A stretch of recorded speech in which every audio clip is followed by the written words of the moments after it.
বাবা কাফিন্দ্রনাথ ঠাকুর, তুমি এটা কোন ভাবে শাস্তি দিতেছ আমাদেরকে? বাবা, তোমার এই কবিতা নামক শব্দবোমা আর কয়দিন আমরা সহ্য করব কাফিন্দ্রনাথ ঠাকুর?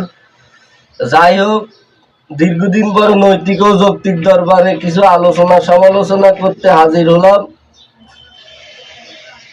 এই কাফিন্দ্রনাথ ঠাকুর বাবা, তুমি কয়েল নিয়ে ভিডিও বানাইতা, সাথে কুত্তা ছিল, কচু গাছ ছিল, ওটাই ভালো ছিল। মানুষও পছন্দ করতো, আমরাও পছন্দ করতাম, কিছু নৈতিক ও যৌক্তিক আলোচনা করতাম। কিন্তু বাবা, তুমি এগুলা এখন ছাড়ি তুমি কবি হইছো।